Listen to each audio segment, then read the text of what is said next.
নমস্কার, আমি আচার্য প্রশান্ত গোলদার বলছি। এর আগের ভিডিওটাই বলেছিলাম মানুষ মারা গিয়ে কোন কোন স্তরে থাকে বা তাদের কি হয়। দেখুন, আমরা কম বেশি সবাই জানি, আপনিও জানেন, সবাই জানেন, মানুষ আমাদের কর্মের উপর,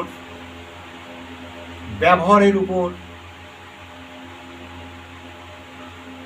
নির্ভর করে মানুষ যে মারা যায় তার যে স্তর থাকে। আমরা সাধারণত যে বাড়িঘর তৈরি করি, একতলা, দুতলা, তিনতলা, চারতলা, পাঁচতলা, ছতলা, এইরকম করে করে 50-100 তলা করলাম। ঠিক মানুষও কিন্তু তদ্রূপ, যার যেমন কর্ম সে তেমনি স্তরে তালায় তালায় এই শূন্যে মহাশূন্যে তারা ঘুরে বেড়ায় এবং যতদিন মানুষের এই পৃথিবীতে ঈশ্বর পাঠিয়েছে, আমার মহাশক্তি পাঠিয়েছেন, হয়তো দেখা যাচ্ছে কারুর 70 বছর, 80 বছর, 90 বছর বয়স পর্যন্ত সে পৃথিবীর বুকে থাকবে, কিন্তু তার আগে তার গ্রহচক্রে কোনো দুর্ঘটনায় সে সুসাইড করল, তার রোগাগ্রস্ত অবস্থায় সে মারা গেল, তার এনার্জি লস, উল্টো পাল্টা পথে চলে সে মারা গেল। যতদিন তার পরমায়ু ওই 70 বছর যদি থাকে, সে যদি 30 বছর মধ্যে মারা যায়, সেই 70 বছর সে ওই আত্মা তার স্তরে ভাসবে বা ঘুরবে এবং বহু কষ্টের মধ্যে তার অতিবাহিত হবে সেই ভৌতিক জীবন, যা আমরা চোখে দেখতে পারবো না, অনুভব করতে পারবো না। শুধু এই আধ্যাত্মিক লাইনে বা ভূত পেঁচাস সাধনার লাইনে যারা আছে, তারা যদি চেষ্টা করে সে কত কষ্টে কিভাবে আছে, তারাই একমাত্র জানতে পারবে। তাই মানুষ জীবন কত দুর্লভ জীবন, কত সুখের জীবন, কত শান্তির জীবন, কেউ কিন্তু আমরা অনুভব করতে চাই না, ভাবতে চাই না আমরা বাঁচবো ক বছর। পৃথিবীতে এসছি দুদিনের এই খেলা ঘরে সংসারে থেকে আবার আমাদের চলে যেতে হবে।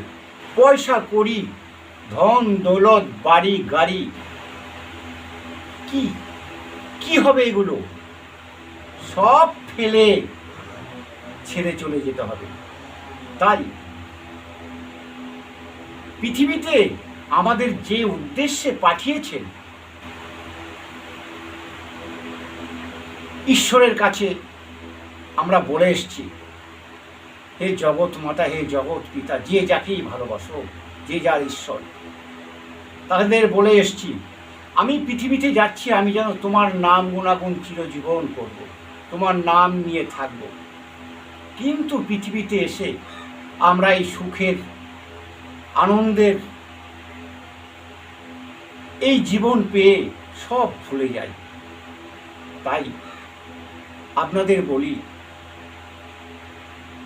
আপনারা, হ্যাঁ অবশ্যই আপনাদের প্রয়োজন সুখ, শান্তি, দুঃখ, কষ্ট, আনন্দ, ফুর্তি প্রত্যেক মানুষের জীবনে আসবে, কিন্তু মায়ের নাম, ঈশ্বরের নাম এই হৃদয়ে অন্তরে রেখে তাকে স্মরণ করো। ভালো থাকবে, তোমাদের সংসার, পরিবার সবাই ভালো থাকবে এবং মৃত্যুর পরেও মা তখন তার চরণে, তার স্মরণে সে রাখবে। আপনাদের, আমি জানি না আমি আপনাদের কতটা বোঝাতে পারলাম। আর আপনারা যদি বোঝার চেষ্টা করেন তাহলে তো কোনো ব্যাপারই নেই, সোনায় সোহাগা হয়ে যাবেন আপনারা। কি মুসলিম, কি হিন্দু, কি খ্রিস্টান, কি বৌদ্ধ, যে কোনো জাতের, যে কোনো ধর্মের হোক, তারা অন্তত মায়ের নামে, ঈশ্বরের নামে 10-15 মিনিট অন্তত তাদের ধ্যানে যেন লিপ্ত থাকে। এই পাওনা আমার নয়, আপনাদের পাওনা। আপনারা পাবেন। আপনারা সারাদিন পরিশ্রম করে, সারাদিন চাকরি বাকরি করে একটা পারিশ্রমিক পান। আপনারা ওই মায়ের ধ্যানে, মায়ের সাধনায় আপনারা পারিশ্রমিক পাবেন। তাতে আপনাদের আগামী জীবন খুব খুব খুবই ভালো যাবে। আমি আর এই ভিডিও দীর্ঘায়ু করব না। আপনাদের স্মরণে আমার ভক্তি, শ্রদ্ধা, প্রেম, ভালোবাসা জানিয়ে আমি ভিডিও এখানে সমাপ্ত করি। আমার এই বড় মার আশীর্বাদ নিয়ে, আমার আশীর্বাদ আপনাদের উদ্দেশ্যে রইল। আপনারা সবাই ভালো থাকুন। জয় মা কামাখ্যা দেবী, জয় মা কামাখ্যা দেবী, জয় মা কামাখ্যা দেবী। আমাকে ভালো লাগলে আমার ভিডিও কাউকে শেয়ার করবেন কি না করবেন, আপনাদের হৃদয়, আপনাদের বিবেক, লাইক করবেন, আপনাদের হৃদয়, আপনাদের বিবেক। আমি শুধু এইটুকু চাই, আপনারা আমাকে ভালোবাসুন। আমি যেন আমার হৃদয় থেকে, মন থেকে, আমার মায়ের কাছ থেকে নিয়ে কিছু কিছু বাণী, কিছু কিছু বোঝার, জ্ঞানের কথা যেন আপনাদের জানাতে পারি। এই আমার সাধনা। আপনারা ভালো থাকুন।